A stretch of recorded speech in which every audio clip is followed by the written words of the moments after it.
Ladies and gentlemen, friends and family all around the world, it's Greg. It's Matt. And it's the bottom tier. It's bottom time. Woo! That's what we say around here. I don't Bottom know about time. you, Matt, but I love being a bottom. You know what? Me too. Man, we're just opening right up with the uncomfortable humor. That was so good. How we doing today, everybody? You, of course, can't answer me because you're on the other side of the internet, but it's great that you're here, Matt. What's going on, man? How you been? Dude, it's just been chill. You know, it's the holiday season. It's really just kind of quiet down in general for a lot of, the quiet down of the game playing has kind of like happened, but the increase of social events and gatherings for different commitments has increased significantly. So yeah, it's been kind of crazy. It's weird how that happens around the holiday time. People want to like get together. I know. See one another. So it's been crazy in a different way, but not in like a similar way from what everyone's probably used to hearing week to week, right? But I think, how about you? Oh, not bad, man. I'm a little tired. Started a new job a couple of weeks ago, and it's sort of beating me down a little bit. But you know what? You're waking up early is what I hear. Oh my God, too early. Before the sun, I'm at work, clocked in, working before the sun comes up. That's never happened to me before. That's wild. I'm clocked in during the sun coming up. That's fun. Yeah. We're early morning buddies. Yeah. Heck yeah. Or night owl buddies, whatever night, you say. Yeah. Night owl buddies right here on bottom tier. Yeah. I know, like, for me, like since now I changed my schedule to, like, it's kind of cool. All you listeners get to see both of us go through job shifts, but, like, doing the night shift from, like, 10 to 6 a.m., like, I have been to the fries at 6 a.m. multiple times now, and I think the lady's starting to think I'm a little bit, like, crazy of... The weird guy who's in here every morning. Yeah, like, I need Looks bananas like he's now. half dead. Yeah. Just buying onions for some reason. I don't get it. Yeah. They're like, why are you up so early? I was like, I've been up forever. I don't sleep. But yeah, it's pretty cool. So. Man, I'm happy to hear that. I'm happy that's working out for you. And I'm Same. happy that you're making friends at grocery stores. Hey, and I'm happy that you got a new career change. It's pretty awesome. Yeah, I'm pretty excited about it. Anyways, now to the normal segments of, hey, this is a Flesh and Blood podcast. We're the bottom tier. We are, in fact, the bottom tier, and we are, in fact, a Flesh and Blood podcast. Yeah. Thank you. Last week was our biggest download week, so that's amazing. 66 is what you said in one day. 66 downloads in one day. It was pretty wild when I went to go look at the stats and stuff. It was like, okay, yeah, well, we dropped a new episode. It'll be pretty good. And the little graph thing was like, shoop. Yeah, that's awesome. So thank you for joining us. If you're new, welcome to the bottom tier. We're pretty casual when it comes to this game, and we wanted to make a podcast that was kind of more for those casual players like us, right? Because there's a lot out there. You can go out there to be competitive. And there's always the question of like, how do I get started? And that's kind of where we want to focus on is like getting new in the game, kind of having fun with it and where to start and all that type of stuff. So thanks for joining us. We really appreciate it. We really do. And, since we are coming up on the holiday season, just to tangent off a little bit as we're fond of doing, this whole thing has been just a really phenomenal journey working with you on this, Matt. Yeah. And, getting into the community in general. Really just a damn fine community we have around here. Could not do this without the support of you guys, both here locally and across the planet. Fun fact, New Zealand is our second highest download location right now. Oh, snap. Hey. So thank you, Kiwi listeners. James White. No, I was kidding. Right? Exclusively. It's just James White streaming the same episode over and over again just to hear our dulcet tones. Yeah. But seriously, thank you guys so much. We really appreciate you being here with us, and we're looking forward to many, many more to come. But since I'm basically done talking about that now, let's just jump into the meat and the potatoes of the episode. We just had a new set drop pretty recently. Yeah. And with that, I thought it would be a good idea to sort of look back a little on some of the fundamentals and sort of explore how the new set would change that. So, Matt, if you'd like to join me in this. Yeah. Let's talk a little about deck building. Yeah. I mean, deck building, we definitely had a discussion about this when we first started. We did. So many moons ago. Yeah. But with the new set, there has actually been an increase in kind of different ways of being able to build your deck. And so if you're really, really new and you're listening to this, awesome. I know we have a lot of new players in the community in general. And so kind of just to break it down, the real start of deck building is, of course, picking a hero. 100%. You cannot build a deck without knowing who you're playing. Yeah. And so you need to find out what hero really speaks to you. And so, and what kind of play style you like. And so for me, coming into Flesh and Blood, this was my very first card game of all time. Like I've dabbled in Yu-Gi-Oh! And I played one round of Magic, and You did? and I dabbled in the Pokemons when I was little, but I never really had, and Duel Master. That was a thing for a quick. Oh my minute. God, I missed the Duel Masters card game. That was a high, like it a was little elementary school. legitimately, it was stupid, but it was so much fun. It was wild. It was wild. So like I dabbled in all that stuff, but I never really like got into meta or building or things of that nature. Just schoolyard kitchen table sort of stuff. Yeah. So with that, you have to really find a hero that speaks to you. And so my rule that I like to introduce new players to is, if you're like me and don't have any experience, it's the rule of cool. The rule of cool holds sway over everything. Yeah. Yeah. And what I mean by that is you go to the good old Fab TCG website, you click on Heroes of Wraith, and you go through and be like, that hero looks cool. I'm going to play him. And then you begin to play with them immediately. And so pretty much like for me, I went through and Bolton seemed really, really cool. Leviah seemed really, really cool. They were speaking to me. And so my journey started with Bolton because I heard that was a little bit better. And, it was a great first choice. I think Warrior is a great first choice for a deck. Warrior is a good, solid entry option. You can't go wrong with a Warrior. Because it teaches you a lot about, honestly, defending and also attack reactions. 100%. So it teaches a lot of that format. And I thought that was really, really good for a new player. But I picked Bolton, looked up deck lists, and just kind of just built what was already out there. And there is a huge cost to entry sometimes for the equipment. And so I was able to borrow equipment, or when I showed up and said I was brand new, people were like, oh, here, borrow all this equipment. I was like, oh, thank you. Please go ahead. Yes, go ahead. I will do that. And so, yeah, that's how I kind of got started. So you got to pick your hero and I would suggest the rule of cool. Now, there's another rule as well. If you're experienced, kind of like Greg was, you were more in the Magic community a little bit. Yeah, I played MTG for a long time. I played Yu-Gi-Oh for a long time. Mm-hmm. I dabbled a little in like Pokemon and the Dragon Ball Z card game when that was going on and things like that. So I had a pretty good breadth of experience sort of in the genre before I jumped into this. But really, honestly, like that, it didn't do that much for me. Frankly, the only thing that it really provided to me was I kind of knew how I liked to play the game, so I kind of had a feel for my play style. Yeah. Which in Magic the Gathering, for all my MTG folks out there, I tended to play black a lot. I tended to play green a lot, so a lot of like debuffs, a lot of inflict something to yourself in order to inflict something onto your opponent. A lot of like growth strategies to get a lot of resources out so that you could do really big things really fast, that kind of thing. So coming into this, it turned into less of a question of like, what's the exact play style I like, and what hero I think is going to get me closest to sort of where my comfort zone is, which is a little more control-y, a little more overwhelming. So I ended up, the very first hero that I actually pointed out, and this has nothing to do with anything, but Matt took me through when we sat down and looked at this. He took me through the Fab TCG website, and the first hero I picked out was Datadol, because Datadol looked hella cool. Oh, yeah. It was only shortly thereafter I learned that Datadol actually is a very tricky hero to play, so I ended up not doing much with that. My first hero ended up being Chain, which was a really great call, because Chain's play style really worked for sort of what I had already figured out I liked. From there, it was it's just doors opening.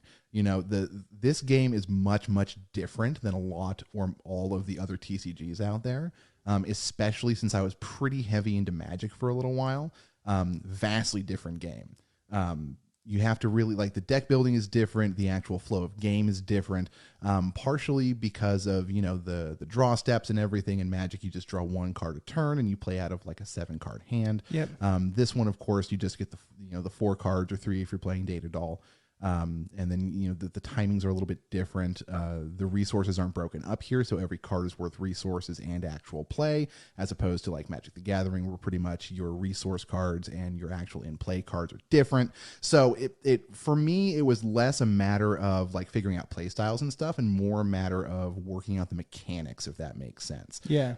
Which brings us to a really interesting point in that there is a lot here in this game to recommend it to people, especially people who have had previous experience with TCGs and stuff, but you can't get into it expecting it to be the same thing that you're familiar with. It's true. Like now having more experience, and this is going to be a lot different from our first episode. That's why we're doing this again, or our first deck building episode, because we've gained more knowledge over time too. Is that this game, like honestly, is very hyper intensive on deck building. It really is. Yeah, like it changes everything about it. Like the deck genuinely, and this is true in most TCGs, but it's hyper true here. Having a deck that is tuned correctly to your play style and what you're going to be playing against is almost as important as being able to pilot it well. You can be the best player on the planet and have kind of a junky deck, and you'll get there, but it's going to be more of a challenge if it's not sort of tailored to how you like to do it. Yeah. Like if you like playing a warrior, you could probably pick up a wizard if you really know what you're doing and, do pretty well with it. But if you don't have that sort of connection with it, then you're setting yourself up to be in a bad situation. There's something that's mentioned a lot about like lines and like being able to see the lines and counters and kind of like pathways to victory ahead of time.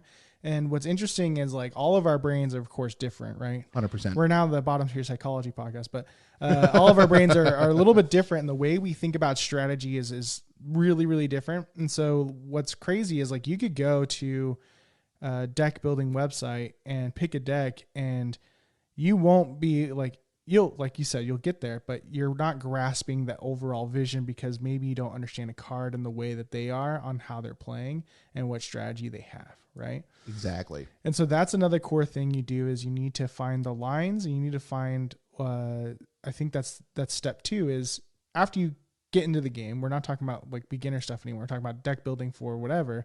You need to find out the meta that you're trying to pretty much beat. Right. Pretty much. Yeah. One of the really interesting things we have a couple people in the local community who had the chance to participate in the Pro Tour in France this last a couple of them. Yeah, a couple of them. And one of the really interesting things that I recall, God, I think it was Jamie mentioned to me, was that when they were over there, there's a card called Oasis Respite. Yeah. Really good card, instant speed. You pay a little bit, it nullifies some damage. If you're at lower health than your opponent, you gain a little bit of health. Can be really, really useful in some really clutch situations. It's a steeple at this point. Yeah. It really is a steeple at this point.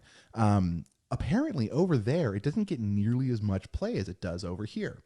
So it's really important that when you're putting these things together and sort of thinking through your strategies and your lines and learning your meta, that you keep in mind that what it looks like at your local game shop is entirely different from what it looks like in Guadalajara or Wellington or wherever you want to throw a dart on a map and pick out a location. It could even be different, one side of town to the other side of town. Like it really can. Right? Like if we're in the Phoenix, Arizona area. So if we went, from one side of Phoenix to the other side of Phoenix, we would encounter just a whole different world. It's vastly different. Yeah.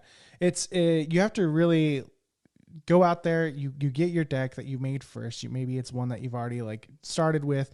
You go out there to your local meta, you play, and that's where you kind of interact with people. And your first few times going, you're going to lose quite a bit. 100%. And you might squeak out a win too, which is awesome. And if you're really good at TCGs, it's incredible. It took me over a month to be able to get a win, besides a buy, of course. But buys count. Buys are real. Yeah.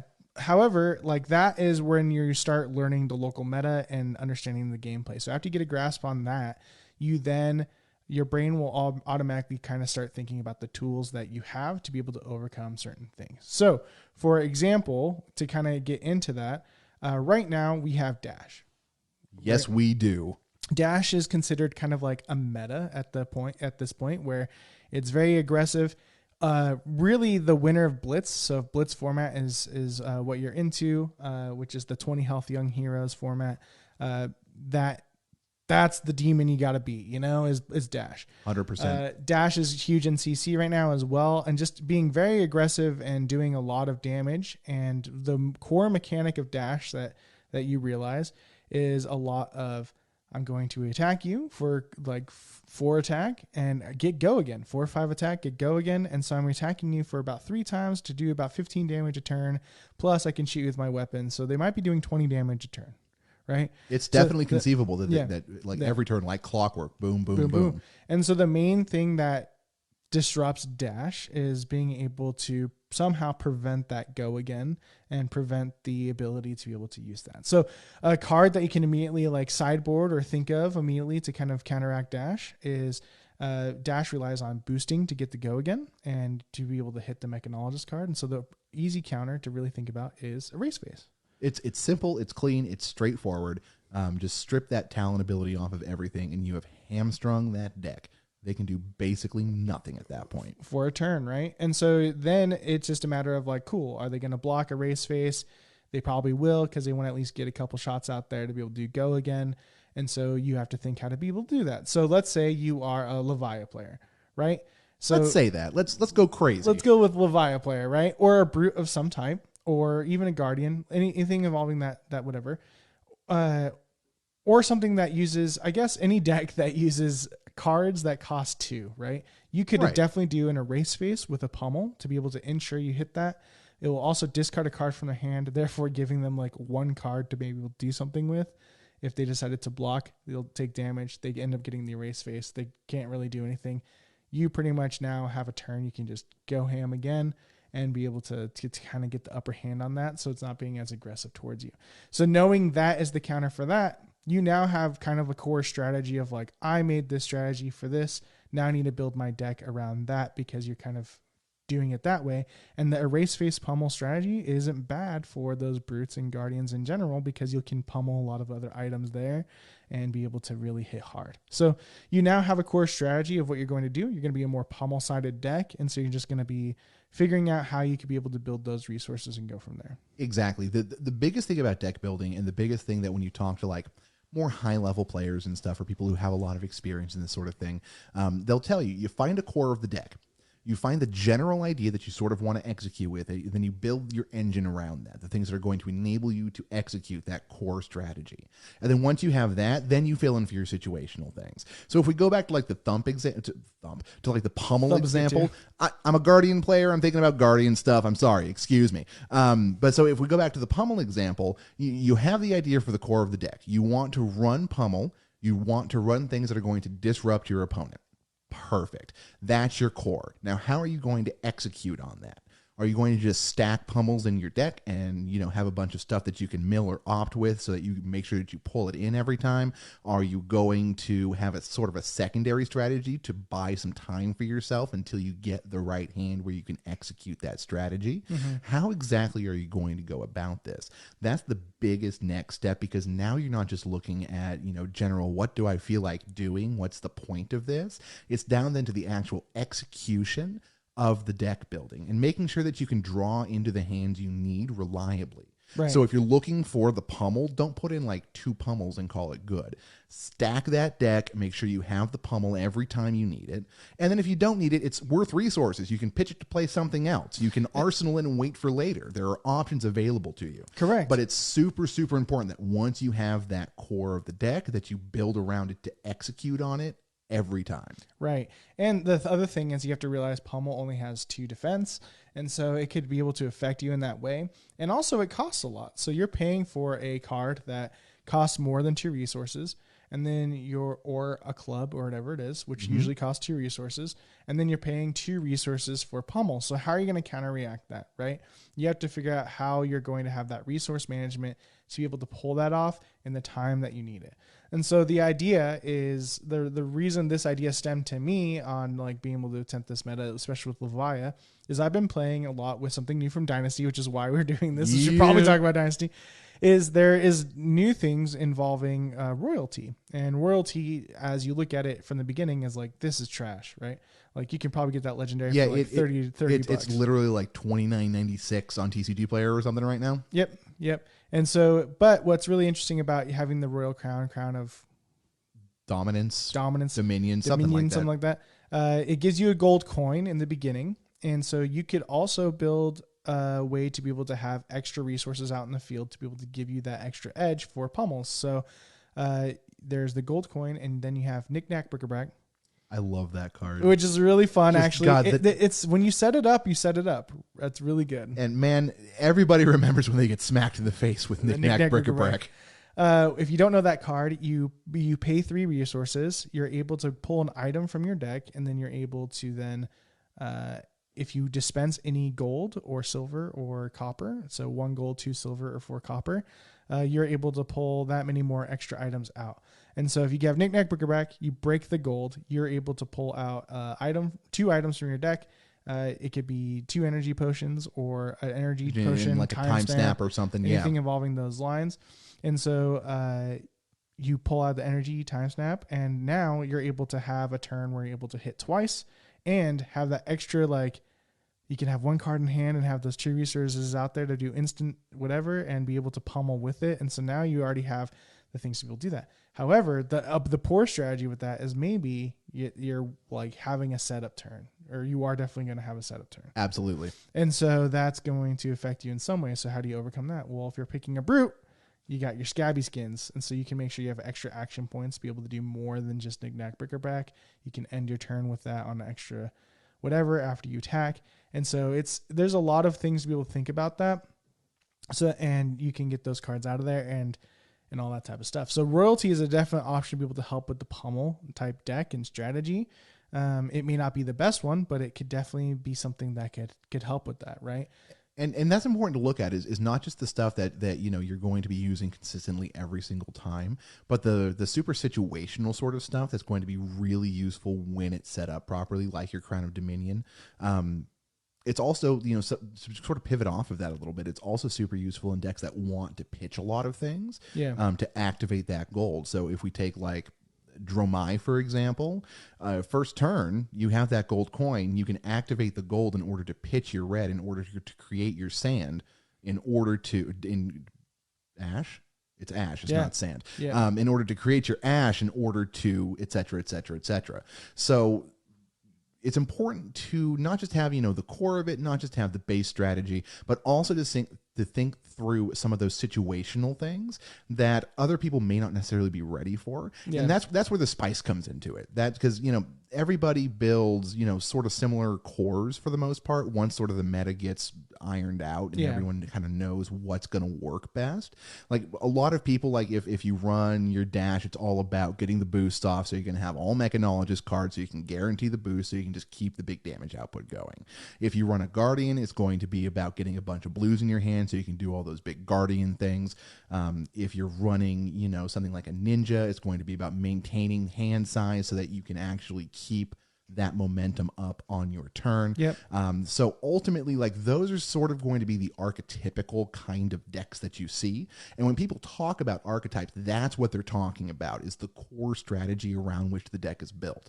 So around a single archetype, you can have 7 or 8 or 50 different iterations of that based upon whether or not, you run Pummel as opposed to Razor Reflex, or if you run Crown of Dominion as opposed to Crown of Providence or something. Yeah. So all these little changes can alter how your deck runs, and it's important to keep that in mind as you build. The last thing you want to do is have a deck like 75% complete and then realize that you really don't have much to fill in with the rest of it. Like, you have some stuff that could sort of work to pad it out, but doesn't actually synergize with the general concept of it. Correct. Yeah. You have, what's really nice about Flesh and Blood to make the deck building easier is you're going to have cards that are going to just pretty much be in every archetype's deck, right? 100%. So like if you're playing an illusionist card, like, you're probably going to have some auras to be able to do that. Dromai is a very interesting illusionist where you already have your core dragons. Like, you're like, I'm definitely having dragons in here. And I'm definitely having like my Rake the Embers. And so no matter what, will have those cards in your deck, or you're playing the deck in a completely different different way. Right. You also have, like with Ninja and stuff like that, you will have those core cards that go in there. For Katsu and stuff like that. But it's kind of changed recently too, because now Katsu has more tools to play with. And so there's 2 strategies where you'll have some of those original cards, like Open the Center or anything like, or Head Jab. Your traditional combo type cards. Your traditional Head Jabs, Open the Center type stuff. But now you mix it with, Crouching Tigers. Which is Crouching Tigers. And so you could be Tiger Katsu, which is from the new Dynasty set too. And so then you start building around, like, if I'm going more Tiger route, I need to make sure I'm able to pull more Tiger cards out there. And so you have your core cards that way mixed with a few cards that you already know you're going to be doing. So your specialization cards, your stuff like that. So there's a lot to really go in there. So it's not hard to be able to fill up those spots. It gets really tricky to fill up those spots when it's like a hero that doesn't have a lot of support. So if you try to build a merchant deck out there for that blitz stuff, man, good luck. You're just going to be filling with a lot of generics. It's literally going to be all generic. Like there are some classes that don't have anything specific to their talent or to their class. Yeah. For the most part, merchants have like a piece of equipment, I think. Mm-hmm. There's nothing, of course, for like shapeshifter or anything like that. So that, you know, you need to keep that in mind too. And then depending on how you want it to run, maybe you go a little heavier with the generic stuff. Maybe you go a little heavier with the class dependent stuff. Like Dash, for example, does not want to run any generic stuff at all. No. If possible. Screws up the ability to consistently absolutely get that boost off.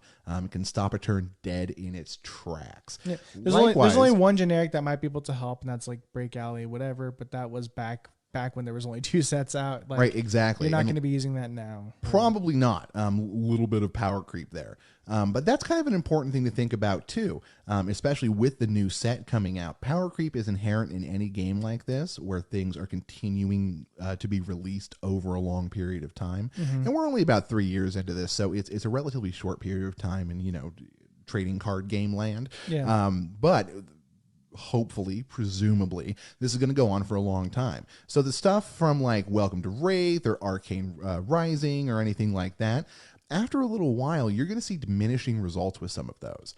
LGS is really good about sort of keeping that stuff in the meta, about not letting the power creep get too crazy. Right. But it's inevitable. It's going to happen. So eventually the older stuff isn't going to be as useful. And it's important to keep that in mind. If there's a version of the card that came out, you know, 6 sets later that does a similar thing, but maybe a little bit better or a little bit different that'll work better with your strategy, you're better off to find a couple of copies of those and throw them in as opposed to older cards that do a similar thing, but not quite as effectively. Yeah, absolutely. It's also surprising too, because what also happens with these new sets, which has been really cool to be able to watch, is like as a new set comes out, it actually boosts some of the old stuff in Flesh and Blood. So it's very unique to be able to kind of think about that and the strategies behind like, oh, I want to play this card because it actually like finally does something over here. Like Knick-Knack is a great example of that. Yeah. Like when it came out in Everfest, and Everfest was a pretty mess set overall. Yeah. But when Knick-Knack came out, everybody was like, "This is you know, the art's nice." Yeah, but I'm not ever going to use this, because at that point the only hero that really had anything to do with the currency pieces was Kasai, mm-hmm. and you didn't really want to run that in Kasai. It didn't really make sense.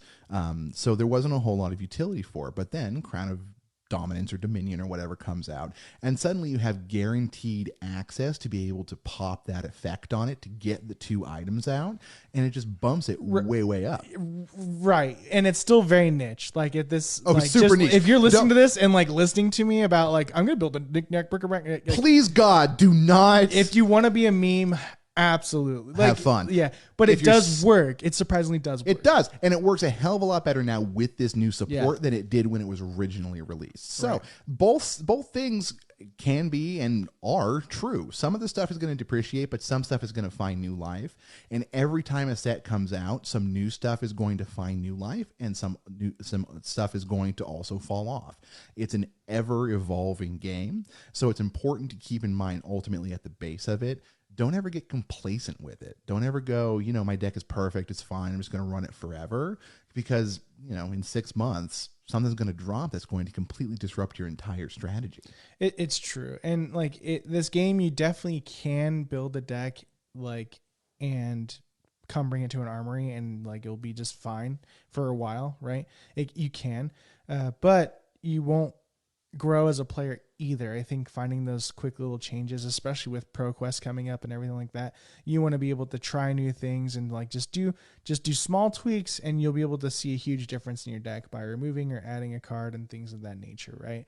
Thinking of being able to see different things that will be able to make sense there. Like for example, Reinar got a lot of support in this last set. He finally got these like cards that, of course, do 6 damage, and if they get discarded, they go at the bottom of the deck, so you continue doing that stuff. So you activate the Intimidate. You have the other one where if it gets discarded, it gives you a resource so they can utilize Rock if you wanted to. And so Rhinar is able to have a lot more brute support that way to be able to do more actions, and you can build your deck around that or add that to your existing deck to be able to do more things. So like there's always stuff that's going to be tweaked. You can add, you need to play with to be able to kind of see how it feels so that you can go and do better. So exactly. So like it really, a lot of it comes down to personal preference, frankly. Yeah. And a lot of it comes down to what feels right, what makes you happy, and what sets you up for your best chance of success. Like if you love running really fast aggro decks, don't play a Guardian. No, You're not going to have fun with that. You can, you can hack it a little bit. You can try to cram in a bunch of lightweight, fast moving, give this thing go again sort of cards into a Guardian deck, but you're not going to have as much success or really, frankly, as much fun with it as if you played a little bit closer to archetype. Like experimenting, playing around with it is great, and it's 100% what you should do. Deck building is inherently a creative activity, which is the thing that I've said before and will likely say again. So exercise your creativity a little bit. Go a little crazy. Try a few things out. But understand, you're never going to get a Guardian to operate like a ninja, and vice versa. There was a Turtle Katsu build that was really popular closer to the start of the launch of the game that has kind of fallen out now because the game has moved to the point where that sort of strategy is not that viable anymore. Yeah. But ultimately, I'd bet that even when it was popular, and I wasn't involved in the game at that point, so I can't really speak with authority, but I would bet that it was a pretty rare thing to see a Turtle Katsu, not because it wasn't good, but because it sort of runs antithetical to the idea of the ninja, which is get in, attack fast, pull back, and then do the same thing next turn. Absolutely. Yeah, it also just kind of didn't really play. It did play a little bit with Mask of Momentum, but not too much. Like it wasn't utilizing that as much. So your synergies get weird. Your deck building gets a little funky, and like you can make it work. But it's tricky, and it requires sort of a higher level view of the game, not just your own decks and who you're playing, but who your opponent is playing as well. You wouldn't necessarily want to run that into like a Guardian or something, because the Guardian would 100% just be better at what you were trying to do. Right. A big part of this game is sort of drawing out the inherent power of the hero, as opposed to just sort of throwing together whatever you feel like and running with it. Which you could kind of do in other games like Magic or Yu-Gi-Oh! Or something. You don't necessarily have to play exactly to archetype. But in Flesh and Blood, even though it is a really creative game, even though there's a lot of flexibility in deck building, going too far out sets you up to not have as good a time. And I'll challenge that a little bit, right? Like we did just have Worlds, and the deck that won it is a deck that like kind of went against the typical stereotype of wizard, right? It wasn't just a wizard doing spell things. It was a wizard that had a lot of generic actions that could also hit on their turn to be able to do disrupting for defense as well, to kind of throw people off and not really be ready for the situation. So they were prepped to fight a wizard, and then all of a sudden they were fighting a battle mage, Yeah, exactly. And so it was a really cool build and really whatever. And so if you're able to kind of see the line too of maybe having, I don't know, like cards that give go again that are like ice cards that give go again. I think there's like icy encounter or something that has go again. Something like that, yeah. Like if you're like, I'm going to run that with like Scar for Scar, like I'm going to do go again, and then hit with something huge as a Guardian, and you're going wide as a Guardian, that could just throw so many people off and be able to get some things because you are being surprising. So I wouldn't like be necessarily like stick in the archetype and whatever, because if you see something and you think you can pull it off, like it's really good to experiment with that, right? It really, really is. Right. The experimentation opens up a lot of new options. Yeah. Kind of to piggyback off of the Guardian example, we've recently seen a big change in how Oldham plays for the most part. Yeah. Really, really tanky before, really, eat the damage and swing in big every once in a while, but mostly, let the turn sort of set up and position yourself correctly, right? Yeah. But it's much more a mid-tempo build now. It relies a lot more on things like pummel. It relies a lot more on swinging into things as opposed to just eating the damage. So there is definitely room for the heroes, for the decks, for the meta to evolve and change in not necessarily unexpected ways, but in new ways. Yeah. So never be afraid of trying something that you think is going to work, but you're not sure. You may discover the new best combination of things in the game. Yeah. But at the same time, understand that, you don't need to run arcane blocking stuff against a guardian or against a ninja. Right. Yeah. And also, like, you're going to notice, like, a lot of the community plays the game, obviously, but they find something and people tend to really stick to that. And so it's okay to try to diverge a little bit, but there's usually a reason why they're sticking to that as well. For example, I hate to say it, but like, I love to see something new with combo Bolton, but I feel like that's the only way people play Bolton is like setting up that big. Just getting ready for the Lumina Lumina Ascension. Yep. Like, especially with the new item that came out in Dynasty, it's less just like, yeah, you're just setting up Lumina Ascension to be able to go harder, and it has some more tools to be able to do that. But yeah, that's the kind of trade-off, is figuring that out as well. And if there is a different Bolton build, awesome. Like, I'm excited to be able to see that. But right now, it seems very like steeple in what it is. And that's a really interesting thing about this set, is that for a lot of the heroes, it really provided some new and interesting things. We've talked about Tiger Ninja a little bit. There were a couple of others that got some really interesting support that sort of fleshed out additional archetypes for them. Yep. And then we had a couple that just kind of got sort of left behind a little everything got support. And I think what the main thing about this set was to be able to change your way of thinking on that particular hero and class, especially when it comes to your equipment, right? 100%. So the equipment is what changed the most. Of course, like the big things in the set are all for Assassin, because we now have Arachne. Shout out to Arachne as a new hero. If next or just to sidetrack for a second, next month we're playing for Adult Cold Foil Arachne in our local armories, so get ready for that. So that's really cool. That's the first adult hero in a promo version for just armories, so that's really cool. So anyways, that's news. But with that, that in Dynasty, the equipment side of things is definitely what changes strategy. So you have new shields, like they have the new Guardian shield where it defends for 3, but it starts with 2 minus counters on it. Real bad. Yeah. It could be good. Could be good. No one's figured it out yet, as far as I'm aware. But. So it's setting up for something in the future that could be able to be a strategy for some Guardians. You also have Rock, which costs 3 resources, and you're like, man, it's actually pretty hard to pull this off. But when you do, it's pretty cool. And because Rock's a really interesting example, because not only does it cost 3 resources in a deck that doesn't run a ton of blues, it also requires that your hand be completely empty. Yeah. So you have to do it as the last thing on your turn, or as the only thing on your turn if you end up with just, a blue in your hand after you've been blocking or something.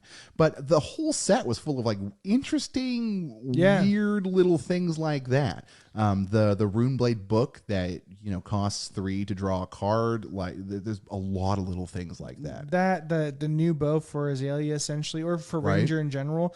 Like, all these tools are now out there to be able to make you look at it and go like, oh, if I do this, I might be able to change a strategy this way, and it can change the core of what your deck is with some similarities from the other stuff. And so it's a really good supplemental set that has like really opened up the meta in a really cool way, because I feel like we will still be discovering things about it in future sets as well. Oh, 100%. That's almost guaranteed, because really we're still discovering things about the old sets too. Yeah. There's still new synergies being figured out. There's cards that look like trash that are actually like, oh, actually this is pretty good in this particular situation, stuff like that. So like it's a really exciting time to be here, and the deck really is like where this game starts. If you don't have a deck, you obviously can't play. If you have a poorly constructed deck, you're not going to have a good time with it. So it's worth putting a little bit of time and a little bit of thought into this sort of thing, and not just grabbing the first thing, off of the internet that you see and sort of assuming that that's it. Can be a great place to start.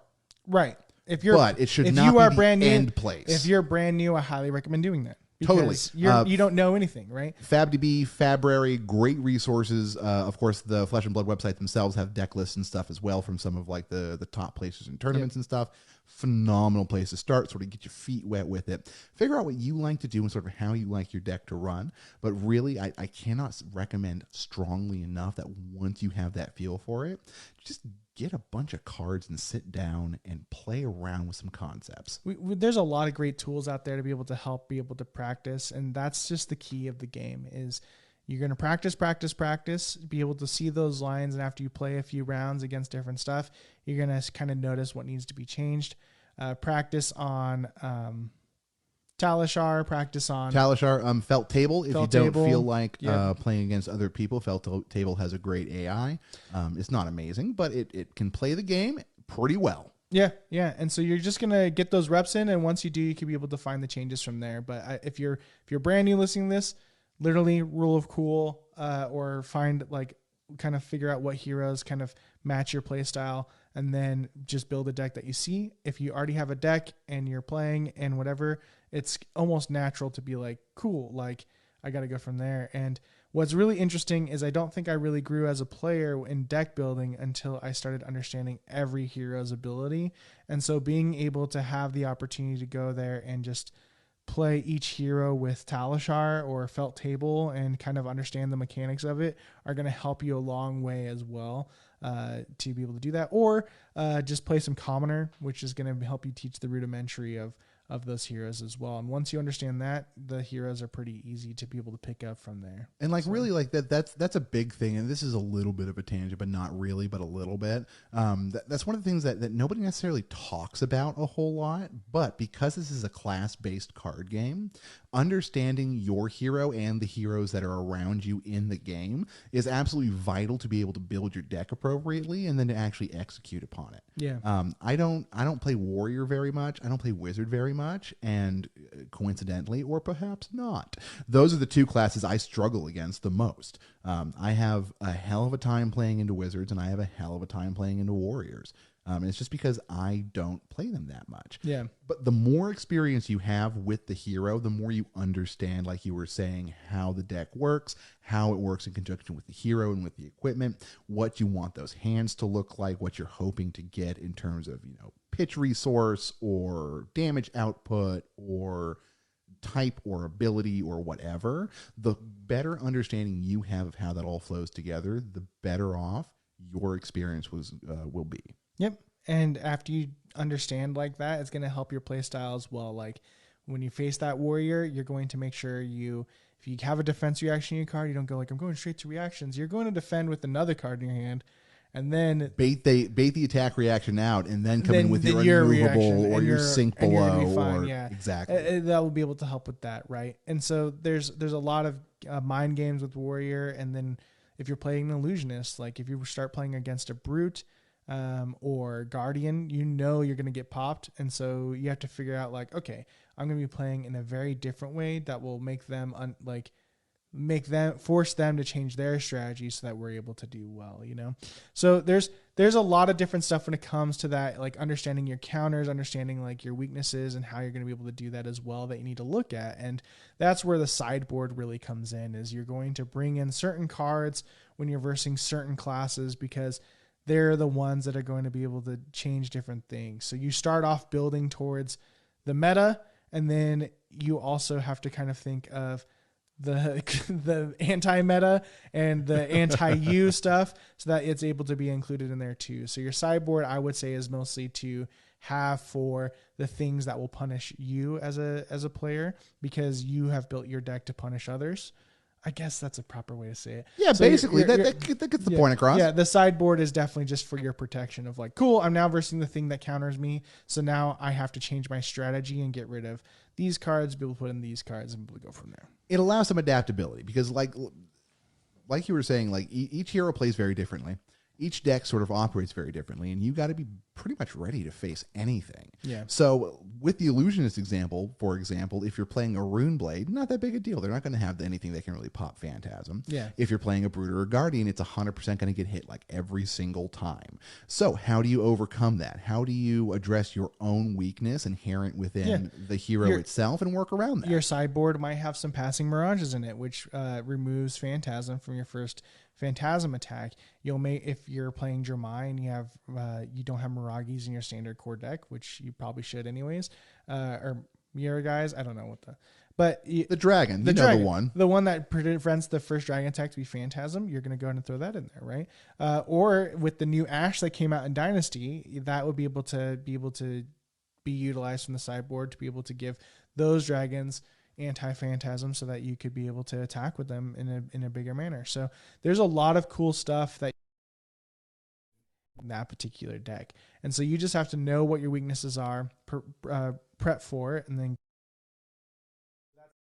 mainly for protection. Exactly. To add in some adaptability so you're not caught flat-footed. Mm-hmm.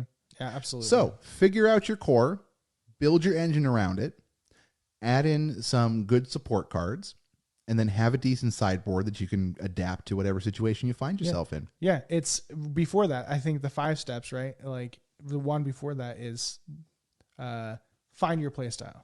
Find your playstyle. / meta. And then / hero / however you want to phrase that. Yeah, find your playstyle / meta, and then you go from the core. The 5 pillars of Flesh and Blood, everybody. Yep. And so that's pretty much it. Like I hope that's able to be helpful. Like I feel like that's kind of an easy breakdown to be able to go in there and get in the comments, like let us know if that was helpful, but also like if you're wanting something more detailed or like if you want us to do a live or whatever, of like actual analysis build a deck of stuff. in front of me. Dude, and then you know can see what? how bad we are. We should do that. Build a whole deck. Build a whole deck. Just live stream it. Live stream whole deck. Yeah. Cool. Yeah, we can totally do We'll do that that for Christmas or something.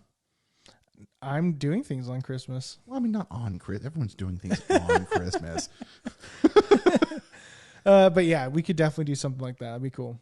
Like live stream. Keep an eye on that YouTube channel, everybody. Yes, like and subscribe. 2023 is going to be the year of us getting back into the YouTube because holiday season really kicked our butt. And so I think we can come with a plan. It's been rough this last month or so. Like there's just been a lot going on. Yeah, we kind of haven't been posting as much on there, but 2023 will be back at it and putting our weekly, like more weekly videos out there. So we're going to be doubling down, everybody. Speaking of the holidays, anyways, thank you for the core segment. That was awesome. Speaking of holidays, kind of just to kind of let you know the staple or what we're doing at the podcast is times are slow. It's been really slow. Even at our local armory the other day, we only had, usually we have about like 8, 9, 10 people show up for our local armory every Tuesday. Well, this last one, we had 4. And so we didn't fire. And it makes sense because we're getting close to the holidays. Things are happening. People are getting stuff taken care of before it happens. And so with that, it's kind of led discussions to be a little bit slower, a little bit different. Everyone, you can definitely tell, is taking a little bit of a break for themselves because even Flesh and Blood, Legendary Studios was like, there's no prizing for the winner. It's just shitty Xmas gifts, promo cards. Everybody gets one. And so with that, with the podcast, we are going to be doing one more episode for the year. It's going to be next week. It is going to be next week. Might be a little different, which is exciting. And then after that, we're going to be taking a 2-week break. And so the week after Christmas, we won't be recording a podcast. And then the first one in January, we won't be recording a podcast. Mainly because, it's the holidays and kind of my family is going to be doing Christmas-y stuff the whole week. And it's just like, not because we're Christmas enthusiasts. It's just that's just kind of how it falls. That's how sometimes. adult life how it happens. Amen to that, brother. Yeah. And so we're going to be doing stuff throughout the week, just kind of increasing that schedule even more. And then the new year, Greg and I are going to be hungover. So no, I'm just kidding. It's just going to be a great celebration. Oh, I'm definitely going to be hungover. I'm not going to lie. New Year's Eve is one of the few times during the year that I actually allow myself to indulge. And I plan to. Friends. So please enjoy this, our last serious episode of the year.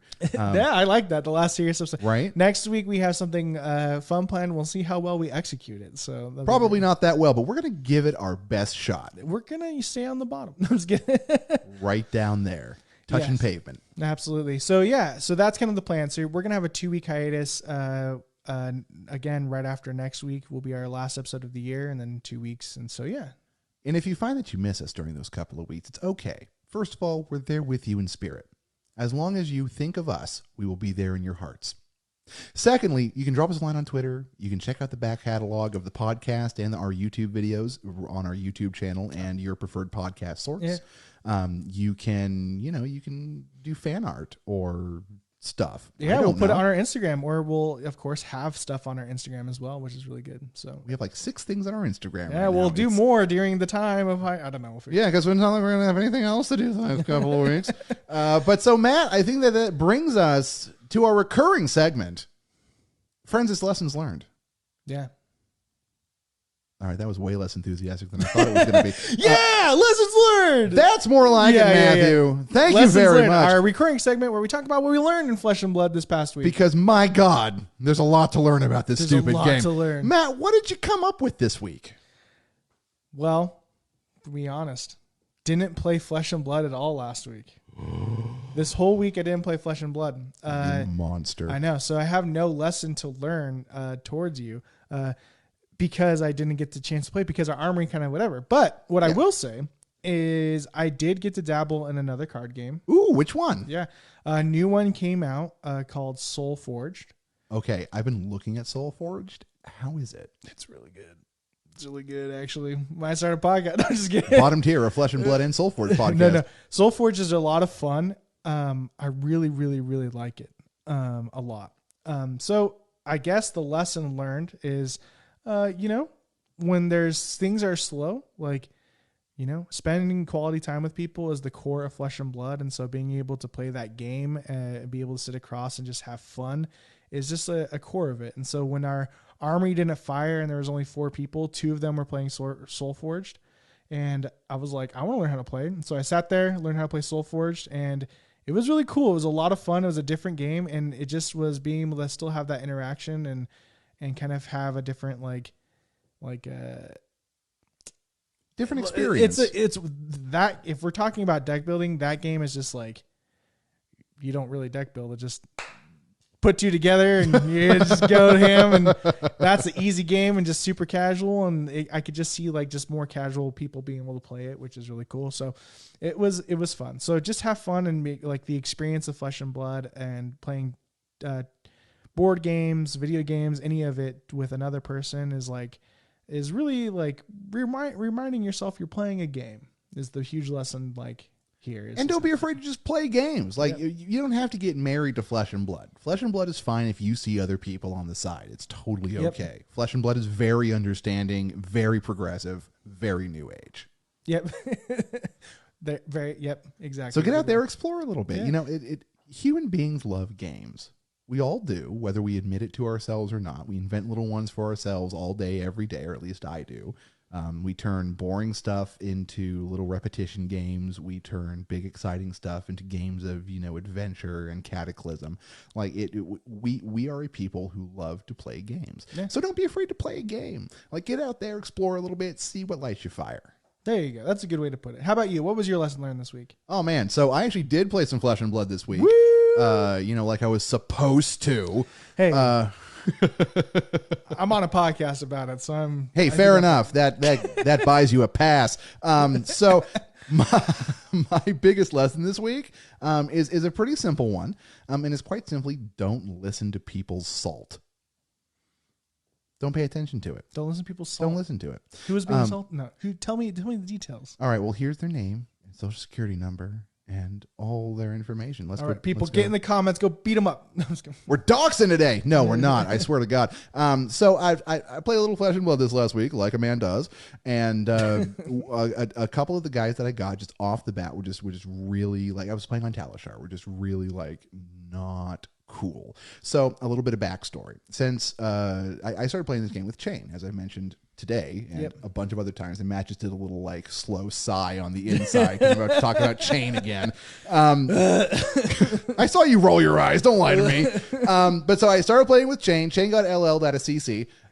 So I did this whole thing from trying to find a new hero and everything. It's called Speed Dating Fab Heroes. It's one of the earlier episodes. You can go check it out. Shameless plug. But I ended up going with Oldhim. So I play Oldhim. I'm a Guardian player now.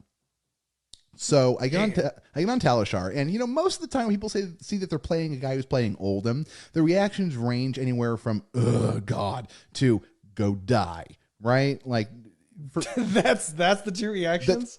That's rough. That's the range. I don't feel okay. Like anywhere in there, people usually land, but very rarely do I see a person go, "Oh, cool, Oldhim. This is going to be great." I'm getting salty about those people. I am a little bit too, and that's what brings us to tonight. So I was just playing this guy, and like every other turn, he's like, "Oldhim is for noobs. Like you clearly don't know how to play the game because you're playing Oldhim." He's just taking every chance to rag on my choice of hero and my choice of deck. Just because he was losing, I ended up winning that game because, you know, I'm really good at this game, of course. But that's a laugh of that's a laugh funny. of Greg just lied. No, you are. You're very good at the game. That's a lie. We're the liar tier, everybody. But so I ended up winning the game, and he just you know, he ran away because all the salty people do. But during the game itself, just like every time I would do something, it was always just some comment about how I didn't know what I was doing, or I picked the worst hero, and you know, he only wins because of whatever sort of talk, right? And you know, during the game, it's very easy to kind of get into your own head and start to kind of doubt yourself based off of that. Like, am I playing something that just isn't fun? Am I actually like contributing to kind of the opposite of what I want people to get out of this game when they're playing against me? Like, do I actually like have any ability to do this, or is this just, you know, what everybody can kind of phone in, like all that sort of thing? So it's really, really important, like when you're in the game and even after the game, not to pay attention to it, not to let yourself dwell on it, and just kind of push past it. Because ultimately, like if you're here and having fun and you're genuinely engaging with the person across the table from you, you're both going to have a good time, and that's ultimately the point, right? Is to have fun with it. If you're not having fun, as we say all the time, you're doing it wrong. So don't be afraid to, I guess, just, you know, do what feels right to you, even if other people are going to have a problem with that. Because the people who are going to have a problem with that really aren't the people you want to be playing against anyway. It's interesting, like, just to have a disclaimer out for other people too, is it's like Talishar, like you're versing people who are just being anonymous at this point, right? And 100%. With anonymity, with any game online or chat room or anything like that, people tend to just, or social media, people tend to make sure they're just digging at you at a wrong way. So just because they can. If you're someone listening onto the bottom tier and you are that person that was whatever with Greg and being like that, dude, like don't do that. What's like up? You're not a good What's person going for the on? community. But who hurt you? Yeah, like that's weird. But also like just try to be out there and be nice and do all that type of stuff. That is, don't listen to people's salt. Like you're playing a hero that you have fun with, and that's the important part. And Oldhim does have a reputation, but every match I've played against Oldhim, super fun. Like it's good, right? It's close, and it feels like a whole new game. That's what I love about this game, is every match feels like a whole new game. Exactly. Because with Oldhim, especially the old Oldhim, because your Oldhim is a little bit more modern with like attacking more. Yeah, I've updated it, but originally my Oldhim was extremely tanky. Yeah, so with tank Oldhim, or like one that has a lot of defense reactions, like it felt like a game of like, can I get over the wall? Exactly. Like, can I go over the wall, and what can I do to do that? Exactly. And that felt accomplishing, and the Oldhim player also would just be like, good job. You know, like, oh, quite nice. You're like, very good. That's a great high jump or whatever. Like, you know, like whatever the thing is of pole vault, like you're just, they were like, okay. Cause that was the whole goal, was like, I'm going to do this and fatigue and do all that. And it was like a fun game to me to like overcome that. And so like, I get why people can be salty, but just don't, like, it's fun. It's fun in a different way. It's going to be challenging for you. And that's the fun part, to be able to go do that. So. Exactly. And like, really, like there's no hero in this game that can't be worked around, with the possibility of Starvo, but Starvo is not allowed anymore. Yeah. For very good reason. I'm so glad I honestly am glad we joined when we did. Oh my God, me too. Can much, you imagine jumping into the middle of the Starvo meta? Well, we jumped in during the Starvo meta. We were just very lucky that no one in our local meta was playing Starvo. Thank God. Because if it sounds awful. It really does. Yeah. Like, I genuinely am sorry for everybody who had to endure that for the 3 months or whatever he was legal. But, you know, it's a better place now. Yeah, it's a very better place. But yeah, I am glad that's a lesson you learned. Don't listen to the salt. Don't listen to the salt. Yeah. Not that, I'm going to retain that lesson for any appreciable amount of time. 100%. I'm going to be dwelling on some stuff. It's hard not to, especially online and stuff like that, to not. For some reason, it's difficult to sort of disconnect from it, right? But anyway, that's a topic for another time. Yeah. Yeah. If you leave a comment on the YouTube channel or anything and it's rude, we're going to read it and be sad. So don't do that. Why are you out here making people sad? Yeah. Don't be salty. Constructive criticism only, please. Guys, I feel like that's it for the show. We've been talking for a bit. That was a good discussion. I love that. It was a good one. It was good. It was a lot different from last week. So we hope you enjoyed it. We really hope you enjoyed it. Please come back. Yeah. Guys, again, thanks for listening to the Bottom Tier Podcast. We love doing this show, and I can't wait to see you guys next week. We have something fun for you guys. But with that, I'm Matt. And I am Greg. And friends, that's been the Bottom Tier. We love you all. Have a wonderful night and a great rest of your week. Toodles.